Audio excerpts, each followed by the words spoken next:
मंदीच्या खाईत लोटली गेल्याचा जागतिक अर्थव्यवस्थेवर वाईट परिणाम होणार हे नक्की, मात्र त्याचं स्वरूप कसं असेल हे आपण सरांकडून जाणून घेऊ. नेमकं याचं स्वरूप कसं काय असू शकतं? सर, अशी थोडीशी आपण बॅकग्राऊंड बघितली तर US ही सगळ्यात मोठी अर्थव्यवस्था आहे जगातली आणि सगळ्यात स्ट्रॉंग अर्थव्यवस्था आहे. जर आपण म्हटलं की करन्सी कुठची किंवा चलन कुठचं जागतिक, तर आपण असं म्हणतो अनऑफिशियली की डॉलर, म्हणजे आपल्याकडे डॉलरच आपल्या डोळ्यासमोर नेहमी येतं. US ला जे स्ट्रक्चरल प्रॉब्लेम्स आहेत, कारण US मध्ये कसं आहे की त्यांचे जे खर्च आहेत ते खर्च जास्त आहेत आणि त्यांचं उत्पन्न कमी होत चाललंय, कारण त्यांचे खर्च मर्यादेच्या पलीकडे वाढत चालले आहेत उत्पन्नाच्या, आणि त्यामधनं हा सगळा प्रॉब्लेम येत होता आणि म्हणून त्यांना कर्जाची मर्यादा वाढवावी लागली. त्यांचे सगळ्यात जास्त खर्च जे आपण बघतो ते डिफेन्स म्हणजे संरक्षणावरती होतात, आणि दुसरे खर्च होत आहेत ते त्यांना जे सोशल सिक्युरिटी सिस्टीम जी दिली जाते त्यांच्या नागरिकांना त्यावरती होत आहेत. आणि हे सगळं सांभाळण्यासाठी इंटरेस्ट, त्यांना व्याजाचंच बर्डन एवढं होत चाललंय की ते सांभाळणं त्यांना मुश्किल होत चाललंय. इनफॅक्ट जे आपण बघतोय की डाऊनग्रेडिंग झालं क्रेडिट रेटिंग एजन्सीनी. आता क्रेडिट रेटिंग म्हणजे काय असतं? आपण फिक्स्ड डिपॉझिट कंपन्यांना देखील AAA रेटिंग असलेलं बघतो, AA रेटिंग असलेलं बघतो. क्रेडिट रेटिंग हे एखाद्या कंपनीचं किंवा देशाची क्षमता असते की त्या कुठच्या प्रमाणात ते कर्ज घेतलेलं कर्ज तुम्हाला परत करू शकते, ही देण्याची क्षमता हे क्रेडिट रेटिंग दर्शवतं. तर त्याचं आता AAA वरनं AA झालं. मला असं वाटतं आणि बऱ्याच गुंतवणूक तज्ञांना देखील हेच वाटतं की हे खूप उशिरा झालेलं आहे. म्हणजे US मधले जे प्रॉब्लेम्स आहेत ते फार आधीपासूनच आहेत आणि हे खूप उशिरा आपल्याला डाऊनग्रेडिंग होताना दिसलेलं आहे. आता ह्यामध्ये काय होऊ शकतं की जर तुम्ही बघितलं की US ची जी इकॉनॉमी आहे ती US ला एक अधिकार देत होते की ते बाजारातनं, म्हणजे लोकांकडनं किंवा बाहेरच्या परदेशी गुंतवणूकदारांकडनं कितीही पैसे उधार घेऊ शकतात, किती पैसे कर्ज घेऊ शकतात, आणि ही मर्यादा हिट झाली होती. ह्यामध्ये US, जसं मी मगाशी म्हटलं की अमेरिकी अर्थव्यवस्था सगळ्यात स्ट्रॉंग मानली जात होती. करन्सी तीच रिझर्व्ह करन्सी म्हणून मानले जायचं की त्यांचं चलन हेच सर्वोत्तम असं मानलं जायचं. त्यामुळे बऱ्याचदा बाकी देश देखील US मध्ये गुंतवणूक करताना आपल्याला दिसत आहेत. चायनाची जी सगळ्यात मोठी बाजारपेठ आहे ही अमेरिकी बाजारपेठ आहे, पण त्यांनी देखील साधारणतः 25 ते 30% रक्कम ही चायनाकडनं उधार घेतलेली आपल्याला दिसते. म्हणजे एकीकडे आपल्याला दिसते की चायनाचं पूर्णतः अवलंबून आहे US वरती, खरेदीवरती, आणि कर्ज देखील त्यांना देऊन ठेवलेलं आहे. तर दोन्ही प्रकारे त्यांना हिट होऊ शकतो. सो हे जर झालं आणि उद्या समजा बाजारामध्ये US चे बॉन्ड्स विक्रीला सुरुवात झाली, तर परत काय होईल की ते प्रत्येक देशाच्या बॅलन्स शीटवरती त्याचा परिणाम आपल्याला होताना दिसू शकेल. मग भारतावर नेमका याचा कसा काय परिणाम होऊ शकतो? अश्विन, दोन गोष्टी आपल्याला बघितल्या पाहिजेत. सगळ्यात एक म्हणजे जर आपण केवळ USच्या ह्या प्रॉब्लेमशी निगडीत असं म्हटलं तर जर दोन गोष्टी बघू आणि मग आपण शेअर बाजाराच्या प्रॉब्लेमकडे नक्कीच येऊ.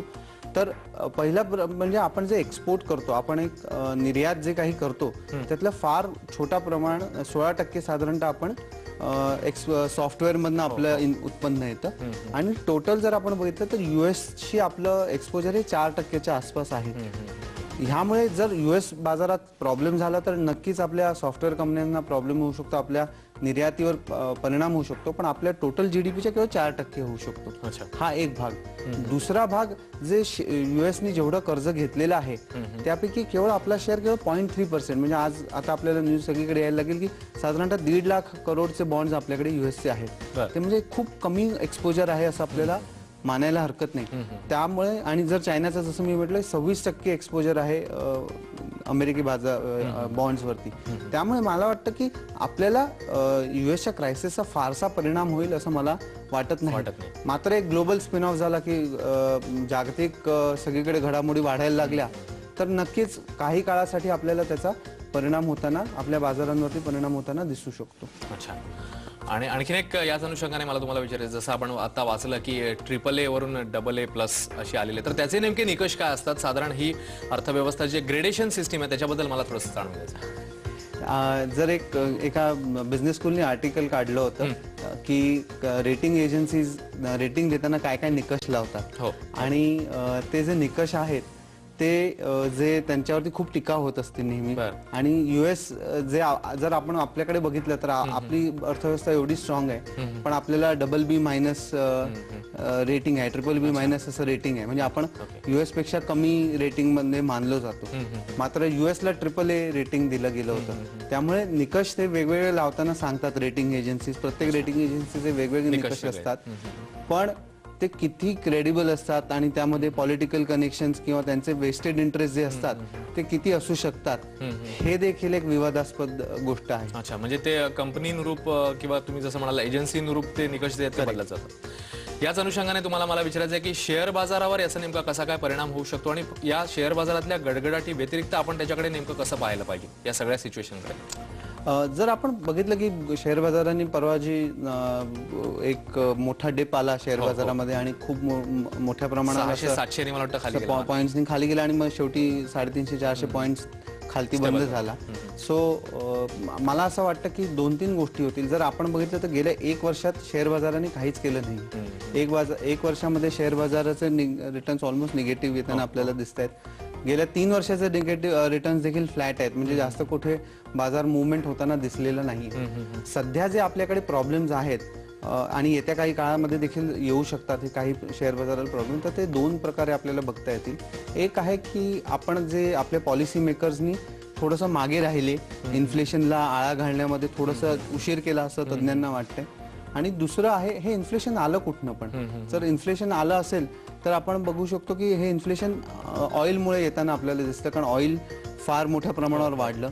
आपण एक ग्रोईंग इकॉनॉमी आहोत, त्यामुळे कमॉडिटीजचे जे काही प्राइसेस वाढतात त्याचा नक्कीच आपल्यावरती विपरीत परिणाम होताना आपल्याला दिसतो. म्हणजे जर तुम्ही बघितलं की स्टील आहे, कॉपर आहे, ह्या सगळ्याचा आपल्याला यूज कन्स्ट्रक्शनसाठी, इन्फ्रास्ट्रक्चरसाठी फार मोठ्या प्रमाणावर होताना दिसतो.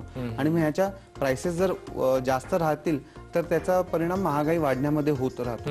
त्यामुळे मी नेहमी म्हणतो की आपलं इन्फ्लेशन हे बऱ्याचदा इम्पोर्टेड इन्फ्लेशन असतं. आपण इन्फ्लेशन इम्पोर्ट करतो, महागाई इम्पोर्ट करतो. मग ती ऑइलच्या प्राइसेसमुळे असो किंवा कमॉडिटीच्या प्राइसेसमुळे असो. त्यामुळे मला वाटतं की हे जे ह्या शुक्रवारी जेव्हा मेल्टडाऊन व्हायला सुरुवात झाली तेव्हा ऑइल थोडं कमी होताना दिसलं. ऑइल आपण बघितलं की साधारण $80 बॅरलच्या आसपास असेल तर आपण नेहमी कम्फर्टेबल असतो. आपल्याला तेवढा त्याचा त्रास होताना दिसत नाही आणि साधारणतः त्या दिशेला आता ऑइल येताना आपल्याला दिसत आहे. राहिली गोष्ट बाकी कमॉडिटीज तुम्ही जर बघितलं, स्टील खालती आलंय, कॉपर खालती आलंय, कॉटन खालती आलंय, पॉलिस्टर खालती आलंय. त्यामुळे हे सगळे महागाई थोडी कमी होताना आपल्याला दिसू शकेल, फूड इन्फ्लेशन सोडून. निश्चितच. पण ह्याचा सगळ्याचा परिणाम किंवा हे येता 6-1 महिने लागू शकतात. 6 महिने लागू शकतात निश्चितच. आणि याच अनुषंगाने नाईक सरांकडनं आपल्याला जाणून घ्यायचं आहे प्रामुख्याने कमॉडिटी